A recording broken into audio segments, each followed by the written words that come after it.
Hey, what's going on, you guys? Welcome to the video for Tower of Fantasy Best Gold Weapons to Invest in 2024. In this video, I'm going to tell you the top permanent weapons, that's the gold banner, that you should 100% get advancements for if and when you have the chance. Tower of Fantasy has a unique system in place to allow players to get guaranteed duplicates of weapons each week, thereby making it far easier in the game to get advancement in the weapons that matter rather than relying on gacha pulls. Now, really quickly, before I get into all that, do me a small favor. If you're new here, sub to the channel with notifications on and hit the like button. I would really appreciate it. All month long, I'll be pumping out Tower of Fantasy videos for the PlayStation console, giving viewers my gameplay and guides on the best and most fun characters to use in Tower of Fantasy.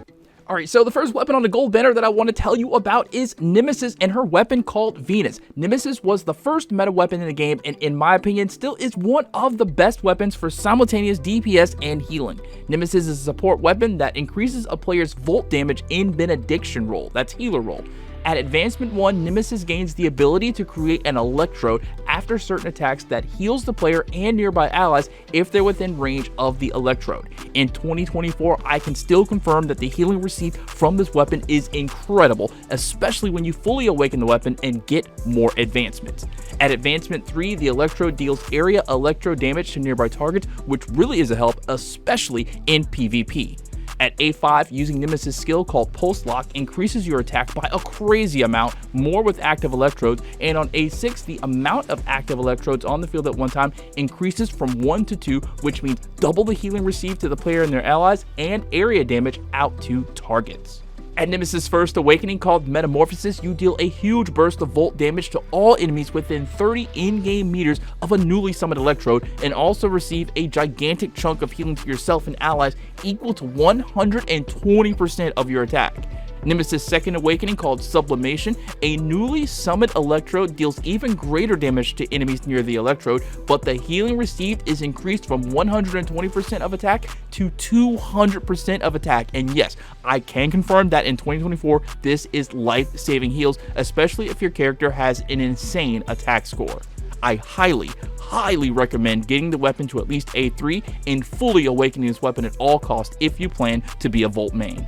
The next weapon on the gold banner that you should absolutely invest in is the Pine Comet, a fire-type DPS weapon that comes in the form of a giant paintbrush. I myself just got this weapon to Advancement 3 and I can, beyond a shadow of a doubt, confirm that the Pine Comet is one of the best weapons in my inventory after the third advancement.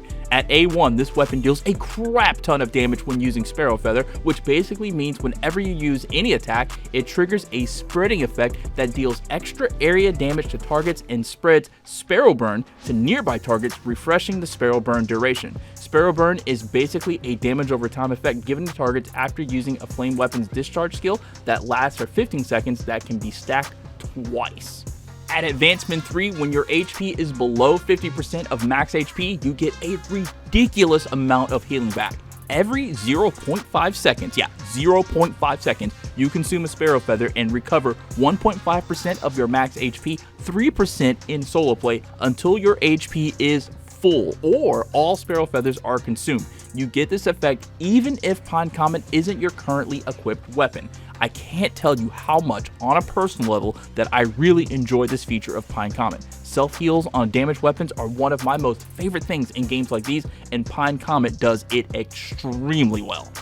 Pine Comet's fourth advancement is perhaps even better than the third. It allows you to prevent death once and gain damage immunity for a short time, and instantly gives you 60 Sparrow Feathers with 1000 weapon charge. So basically, when you die, you don't die, and you get to restore your own health while also gaining the ability to do a discharge. That is huge for this game, like actually. The A6 advancement increases flame damage by 14% when you enter the pinnacle state, which is a function of Pine Comet's skill in all directions, where you gather calligraphy characters on the field created by Pine Comet, and depending on the number and type of calligraphy characters that you collect, you get various buffs that positively affect different areas of combat, such as like discharge, giving you a quicker discharge buildup, or extra damage to dodge attacks, just to name a couple. Pine Comet honestly has so much in its kit that it's ridiculous that more people are not calling this a full-time meta weapon for damage. Fully awakening to Pine Comet also increases its combat effectiveness with the first trait called Counter Ink that increases final damage and increases the frequency of launched Sparrow Feathers. Taking up the brush is Pine Comet's second awakening, which further increases final damage and launched Sparrow Feather frequency, and in addition to that, adds more damage dealt by Sparrow Feathers, and also in team play reduces damage taken by targeted enemies by 5%. And if you are in Fortitude Resonance having 2 taken weapons equipped, that damage reduction is increased to 8%. Alright guys, so now as of the making of this video, Yulan and her weapon called Unity is not a part of the gold banner, but rumors are circulating around that her character will be added to the standard banner this month in September. So I would advise saving your gold nucleus for her as well, because her weapon is extremely good and versatile with a lot of options for combat, more than most damage weapons. But until Unity is added, I think the next best weapon in the gold banner to invest in is Coco Ritter and her weapon, the Absolute Zero. Absolute Zero is one of the only weapons in the game that focuses only on pure healing. I myself just also got this weapon to A3 and it is incredible. At Advancement 1, you can use a dodge skill to summon a healing bee that will follow you around and heals the ally around you with the lowest percentage of HP within 50 meters. Alongside that healing, the healing bee will also restore 50 weapon charge. This healing bee stays active for 25 seconds and has a short cooldown of 25 seconds. At A3, when you use Absolute Zero's healing skill called Sanctuary or the discharge skill called Swift Deliverance, you can remove debuffs on yourself and allies even while you yourself are under like a control effect where you can't move or you're stunned or something.